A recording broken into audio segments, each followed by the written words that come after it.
நம்ம கார்த்திக்கோட நிலைமை இப்போ வந்து பார்த்தீங்கன்னா ரொம்ப மோசமா இருந்துட்டு இருந்துச்சு. ஆனா, அந்த ஒரு மோசத்த மாத்தி நம்ம கௌதமும், இலக்கியாவையும் ஒரு மனுஷனா மாத்துறது மட்டும் இல்லாம, கடைசியில வந்து பார்த்தீங்கன்னா, இதுக்கப்புறம் நம்ம கார்த்திக் எந்த ஒரு தப்பும் செய்ய மாட்டேன் அப்படின்னு சொல்லிட்டு அவரே சொல்லிக்கிட்டாரு. ஆனா, இப்போ வந்து பார்த்தீங்கன்னா, இந்த அஞ்சலி இருந்துட்டு அதாவது எல்லாமே நல்லா போயிட்டுருக்கு அப்படின்ற மாரி நெனச்சிட்டு இருக்க சமயத்துல, அஞ்சலி இப்போ மாஸ் என்ட்ரி குடுப்பான்னு சொல்லிட்டு யாருமே எதிர்பார்க்கவே இல்ல. ஏன்னா, ஏற்கனவே வந்து பார்த்தீங்கன்னா, அஞ்சலிய அடைச்சு வச்சு ரொம்ப வந்து பார்த்தீங்கன்னா, இது பண்ணிட்டு இருக்காங்க. அஞ்சலி வெளிய வரவே முடியாத மாரி வந்து போயினா, இப்போ ஏதோ ஒரு மந்திர கட்டுக்குள்ள போட்ட மாரியே ஆயி போயிட்டு இருந்துச்சு. ஆனா, அஞ்சலி அங்கருந்து வந்து போயினா வெளிய வந்தது மட்டும் இல்லாம, கார்த்திக் முன்னாடி நின்னு, "நீ ஏத்துக்கிட்டு தான் ஆகணும் கார்த்திக். வேற வழியே கிடையாது." அப்படின்ற மாரி சொல்றது மட்டும் இல்லாம, அடுத்தடுத்து வந்து போயினா, இப்போ நம்ம அதாவது இந்த குடும்பத்து மேல இவ எடுக்க போற போர பத்தி சொல்ல ஆரம்பிச்சராம். இத கேட்கும்போது நம்ம கார்த்திக் பயங்கர அதிர்ச்சியோட இருந்துட்டு இருக்காரு. அதுக்கு முன்னாடி என்னவெல்லாம் நடக்குது அப்படின்னு சொல்லிட்டு பார்க்கறதுக்கு முன்னாடி, இப்பதான் நம்ம சேனலுக்கு ஃபர்ஸ்ட் டைம் வரீங்க அப்படின்னா, கீழ இருக்க சப்ஸ்கிரைப் பட்டன பிரஸ் பண்ணிக்கோங்க.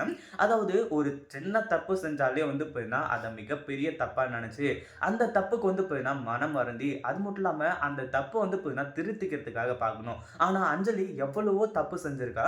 அதுவும் சின்ன தப்புலாம் கிடையாது. அது எவ்வளோ பெரிய தப்பு அப்படின்னு சொல்லிட்டு நம்ம பார்த்துட்டு இருக்கவங்களுக்கே நல்லாவே தெரியும். ஆனா இப்போ கூட வந்து பார்த்தீங்கன்னா, மேலும் மேலும் நான் தப்ப மட்டும் தான் செய்வேன். நல்லதையே செய்ய மாட்டேன் அப்படின்னு சொல்லிட்டு வந்து சொல்லி, இந்த அஞ்சலி வந்துட்டு இப்படி பண்ணிட்டு இருக்கா. அது மட்டும் இல்லாம நம்ம கார்த்திக் வந்து பார்த்தீங்கன்னா, எப்படி அதாவது இந்த மாரி குடிச்சிட்டுலாம் வரானே, இனிமே எப்புட்றா இருக்க போறான் அப்படின்ற மாரி வந்து சொல்லி நம்ம ஜானகி ரொம்பவே வந்து பார்த்தீங்கன்னா ஃபீல் பண்ணாங்க. ஆனா, அதே சமயம் அந்த ஃபீலிங் எல்லாமே போற மாதிரியும், இப்போ நம்ம கௌதம் வந்துட்டு கார்த்திக்க அப்படி வந்து பார்த்தீங்கன்னா மாத்துனாங்க. நம்ம கார்த்திக்கும் வந்து பார்த்தீங்கன்னா, இனிமே ஆஃபீஸ் விட்டா வீடு அப்படின்னு சொல்லிட்டு ஒரு 2 நாள் திரிஞ்சாரு. ஆனா, கடைசியில அதாவது இப்போ வந்து பார்த்தீங்கன்னா, நம்ம வெங்கட்ராமன் இருக்கார் இல்லையா? அவரும் வந்து பார்த்தீங்கன்னா, இங்க வர ஆரம்பிச்சுறாரு. அவரும் வந்து பார்த்தீங்கன்னா, இந்த குடும்பத்துக்காக நம்ம வந்து வெளிய போய் கஷ்டப்பட்டு சம்பாதிச்சு, எதுக்காக வந்து பார்த்தீங்கன்னா, நம்ம கஷ்டப்படணும்? இனிமே இங்கேயே இருக்கலாம். நம்ம பசங்க 2 பேருமே அது எல்லாத்தையுமே பார்த்துக்குவாங்க அப்படின்ற மாரி சொல்லிட்டு இருக்காங்க. கடைசியில நம்ம வெங்கட்ராமன் வந்துட்டு கார்த்திக்க வந்து பார்த்தீங்கன்னா, ஆஃபீஸ்க்கு வழி அனுப்பி வைக்க போற அந்த நேரத்தில, இந்த அஞ்சலியோட என்ட்ரி வந்து பார்த்தீங்கன்னா இருக்கு. அஞ்சலிய பார்த்த இடத்திலேயே கொன்னு போட்டுறணும் அப்படின்ற அளவுக்கு வந்து பார்த்தீங்கன்னா, நம்ம கார்த்திக்கு கோவம் வந்துருந்துச்சு.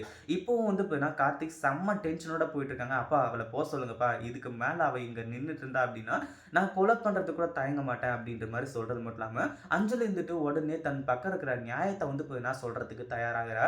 ஏன்னா, அஞ்சலி வந்து பார்த்தீங்கன்னா, இத்தன நாளா எதுக்காக இது எல்லாத்தையுமே மறைச்சுக்கிட்டு இருந்தா? அப்படின்ற ஒரு விஷயத்த வந்து பார்த்தீங்கன்னா, நியாயப்படுத்துறதுக்காக வந்து பார்த்தீங்கன்னா, அவ பார்த்துட்டு இருக்கா.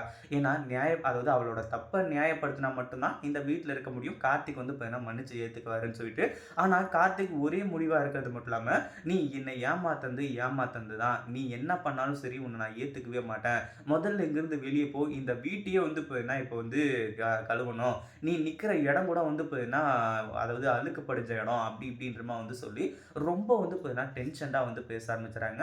இத்தனை நடந்தும் நம்ம கார்த்திக் அதாவது அஞ்சலி இருந்துட்டு மறுபடியும் வந்து மன்னிப்பு கேட்டா, நம்ம கார்த்திக் ஏத்துக்குவாரா அப்படின்றத கமெண்ட் பண்ணுங்க. இந்த வீடியோ பிடிச்சிருந்தா லைக் பண்ணுங்க, ஷேர் பண்ணுங்க. இப்பதான் நம்ம சேனலுக்கு ஃபர்ஸ்ட் டைம் வரீங்க அப்படின்னா சப்ஸ்கிரைப் பண்ணிக்கோங்க.